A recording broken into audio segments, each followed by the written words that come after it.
Esto que veis es el puente Milvio en Roma. Hace más de 2000 años que pasan bajo sus arcos las aguas del Tíber. Por este puente transitaron durante siglos las tropas romanas que avanzaban hacia el norte para conquistar o defender los grandes territorios del Imperio Romano.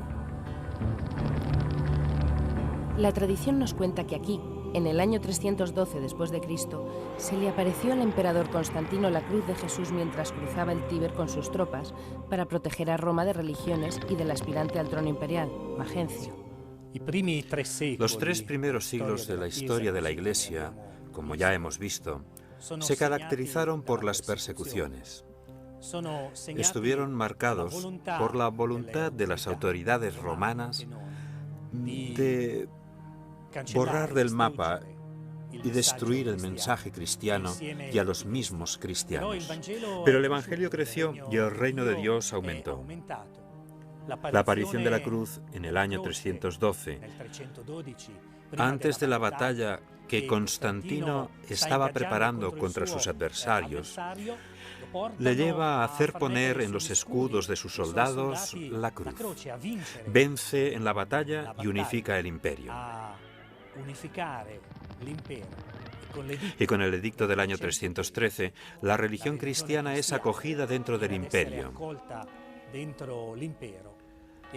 Y entonces, muchos lugares de culto, como las catacumbas, los cementerios y las primeras iglesias que se encontraban dentro de las propias casas de los fieles, pueden salir a la luz. Estos lugares pueden convertirse en lugar de encuentro, donde la fe de los cristianos celebra en común la Eucaristía.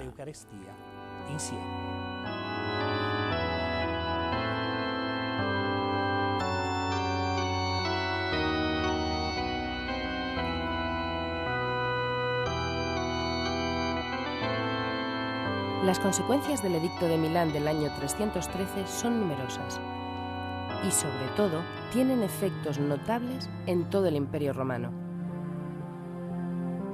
En primer lugar, en el Imperio de Occidente, gobernado por Constantino. Y unos años después, también en el de Oriente, gobernado por Licinio. En el mapa podemos observar la división del Imperio Romano. Pero para entender bien las consecuencias del Edicto de Milán, nos situamos ante el Panteón, que para los romanos era el templo de todas las religiones, con un joven investigador de la Iglesia Católica. Las consecuencias del Edicto de Milán del año 313 son 4. 1. La equiparación del culto cristiano con la religión del Estado de Roma. 2. La libertad de culto para los cristianos. 3. La restitución de bienes y propiedades confiscadas con anterioridad a los cristianos, incluidos cementerios e iglesias. 4. La designación del domingo como día de fiesta oficial.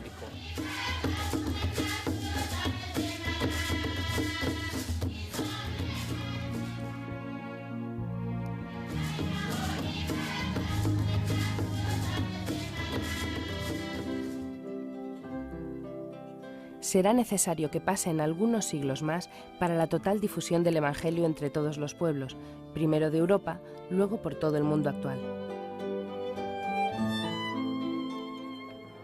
Unos años después del edicto, en el año 324, Constantino vence al emperador de Oriente, Licinio, y se convierte en señor absoluto del que depende todo el imperio. Y aunque sigamos recordando a los mártires y las catacumbas, desde ese momento la Iglesia puede manifestarse abiertamente por primera vez.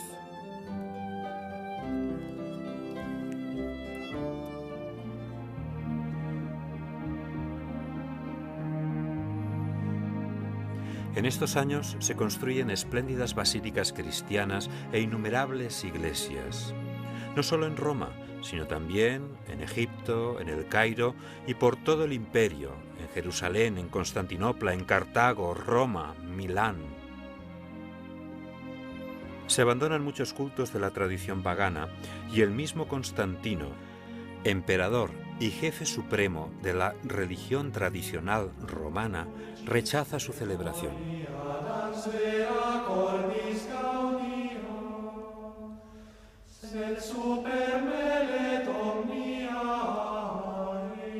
En el año 313, los cristianos son aproximadamente unos 7 millones, algo más del 5% del imperio, y su presencia es mayor en las ciudades más importantes, aunque se extienden hasta los límites más lejanos del imperio, como el estado de Kerala, en India.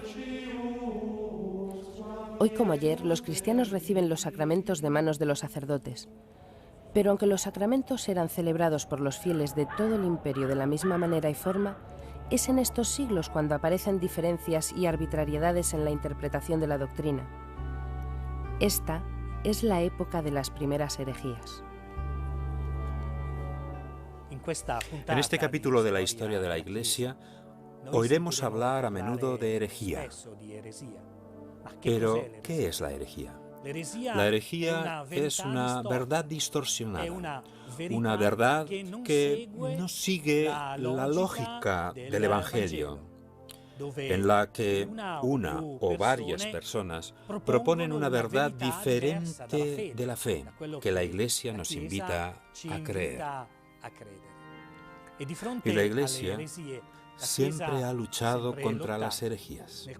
En el siglo IV se desarrolla una de las herejías más peligrosas, surgida de las palabras de un cura, Arrio, que mantenía que Jesucristo no es hombre y Dios, sino una criatura, aunque sea la primera criatura, pero diferente de Dios. De este modo, Arrio y su herejía se extienden por toda Europa.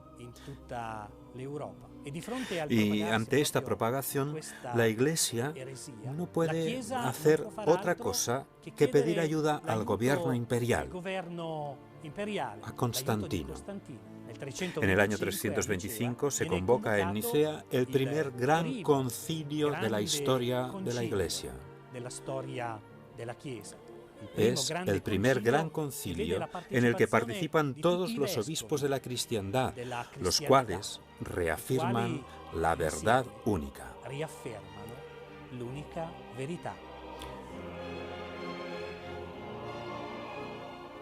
Aún hoy podemos encontrarnos con este documento. Es el credo.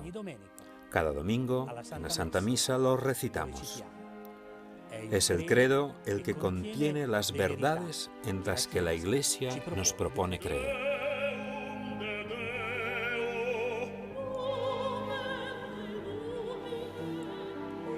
Y si en esta época la Iglesia debe enfrentarse al problema de las herejías, en el desierto entre Egipto y Siria hay personas que se retiran para vivir una vida completamente aislada buscando a Dios. En estos desiertos nacen las primeras formas de monacato, las que de alguna manera, aunque en diferente medida, podemos ver en este convento de cartujos que aquí, en Serra San Bruno, pasan sus días y sus noches como los primeros ermitaños que vivían en el desierto. En efecto, a partir de finales del siglo III, algunos católicos comprenden que para ellos, seguir hasta el final el mandato del Evangelio que dice: si quieres ser perfecto, ve, vende todo lo que tienes, entrégalo a los pobres y tendrás un tesoro en el cielo. Luego ven y sígueme. Significa dejar el trabajo, carrera, seguridad económica, abandonar a la familia para retirarse a vivir en la más absoluta soledad. Esta vida ejemplar, que tiene como punto de partida a los antiguos anacoretas, se desarrolla en un principio en 4 regiones de Oriente, para luego proseguir su desarrollo fundamental en Occidente, con la fundación de las grandes órdenes religiosas monásticas que aún hoy en día enseñan a vivir con el trabajo y la oración, siguiendo en todo y para todo las enseñanzas de Jesús. Los cartujos son monjes que siguen el ejemplo de San Bruno. Nuestro fundador vivió hace más de 9 siglos. Comenzó su experiencia monástica en Francia, para luego acabar sus días aquí, en Serra San Bruno, donde estamos nosotros. Se pensaba que había creado una nueva forma de vida monástica totalmente original. En realidad, se inspiró en la vida de los primeros monjes, aquellos que vivieron en Egipto alrededor del siglo III. Es una vida casi de eremita, de ermitaños. La vida de ermitaño es cuando se vive totalmente solo. Y luego está la vida del cenobio, cuando los monjes viven en comunidad. La vida de San Bruno y nuestra vida actual son casi eremitas, una mezcla de vida solitaria y vida solidaria.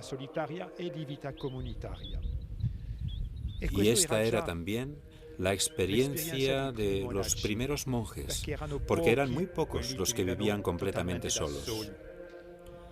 En realidad vivían juntos, es decir, había siempre un maestro, un Abba, como decían ellos, un padre con sus discípulos.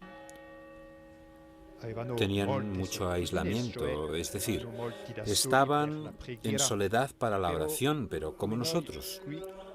Los cartujos tenemos también una vida comunitaria que permite completar aquello que la vida en soledad no puede proporcionar.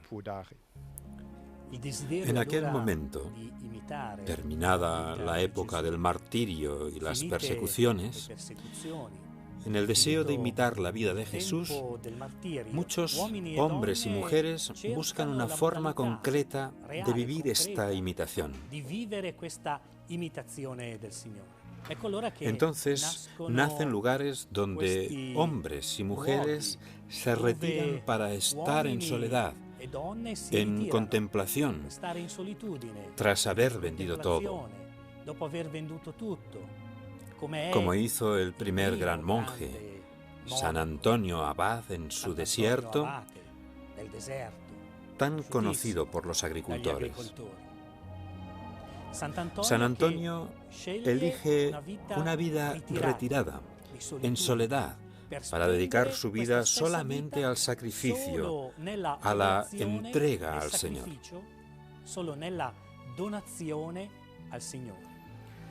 Pero tras él hay una multitud de solitarios o de personas que viven una vida comunitaria como la pensó, en su genialidad cristiana, San Pacomio. Congregó a estos hombres que deseaban entregar su vida al Señor a través de la virginidad, la contemplación y la oración en un cenobio, lo que significa estar juntos en unidad, orando, comiendo, trabajando, riendo juntos. Pero no se detuvo aquí. Recorrió los caminos del mundo llegando hasta Occidente. Y aquí encontró a San Martín de Tours, que se convirtió en el gran realizador de la vida monástica, de la primera gran vida monástica en la Europa occidental. De San Martín recordamos todos su generosidad al partir en dos el manto para dárselo a los pobres. Así pues, soledad, contemplación, vida en Jesús, pero también entrega a los pobres. Si observamos con atención uno de los muchos conventos actuales, nos daremos cuenta de que, efectivamente, la vida de estas comunidades femeninas o masculinas no difiere mucho de los antiguos cenobios que fundara San Pacomio en Egipto. Igual que entonces, rezan juntos entonando himnos a Dios como los que escuchamos ahora.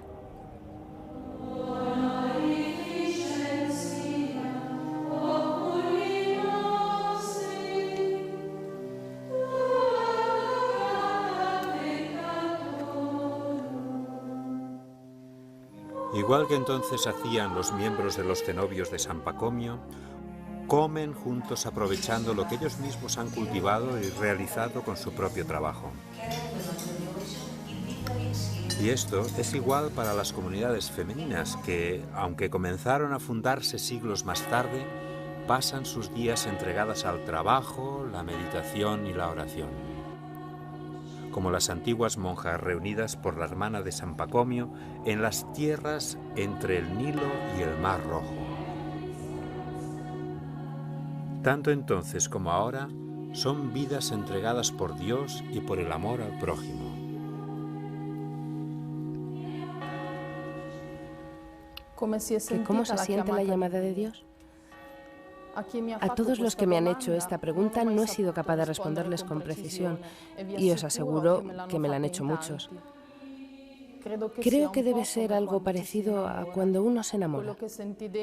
Lo que sientes dentro de ti es tan grande que no puedes casi ni expresarlo con palabras. Nadie tiene un amor más grande que este, dice Jesús, dar la vida por los amigos. Este es el amor que me ha enamorado. Un amor tan fuerte que es más fuerte que la muerte y la transforma en vida. En realidad lo último en que pensaba era en hacerme monja. Pero es tan hermoso confiarse a quien sabes que te ama. Y todo sucede como a escondidas, en aquella zona tan íntima del corazón donde solo habita Él. Y no permite la entrada de nadie más. Yo, que habría querido recorrer las misiones del mundo, me encontré llamando a la puerta de un monasterio de clausura con el mismo deseo dentro de mi corazón. Amar a mi Dios con todo mi ser y a mis hermanos con ese mismo amor. Sé que parece imposible e incluso para mí es un misterio, pero creo que estas rejas, que parece que separan del mundo y encierran, en realidad permiten llegar derecho al corazón de Dios y desde allí al mundo entero. Sí, es una muerte, pero es una muerte por amor. Y es increíble cómo desde ya todo se me aparece desbordante de luz, de vida y de la alegría del Señor resucitado. Pero aunque durante aquellos siglos se fundaron nuevas comunidades, no faltaron nuevas herejías. Es el año 381 después de Cristo. Los obispos reunidos en Constantinopla en un nuevo concilio afirman que el Espíritu Santo es Dios de la misma manera que el Padre y el Hijo, tal y como está representado actualmente en el interior de la Basílica de San Pedro. Es la señal de la cruz que cada cristiano hace miles de veces a lo largo de su vida y tiene su origen en aquel lejano concilio, igual que el gesto de la bendición a los fieles que hace el sacerdote. Afirma la unidad y la Trinidad de Dios, Padre, Hijo y Espíritu Santo.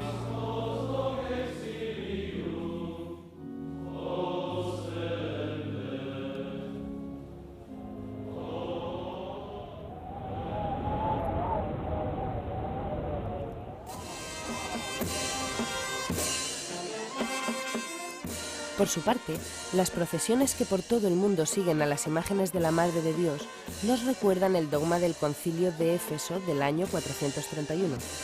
Concilio en el que los obispos y el pueblo de Dios reconocen en María a la Madre de Jesús, la Madre de Dios hecho hombre, crucificado y resucitado al tercer día para la salvación de todos nosotros.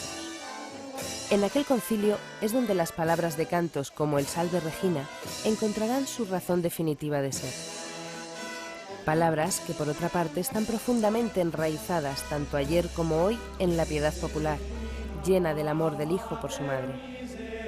Desde aquel concilio, el pueblo de Dios no ha dejado de erigir en su honor basílicas y santuarios.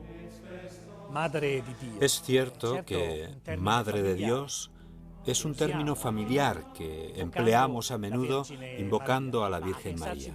Pero, pensándolo bien, Madre de Dios es una denominación desconcertante. ¿Cómo se puede ser madre y además de Dios? Incluso en aquel tiempo hubo un monje que la rechazó, Eutiques, y dijo que Jesús no podía ser Dios, no podía ser un verdadero hombre. Entonces, el Papa León Magno convocó un concilio en Calcedonia en el año 451.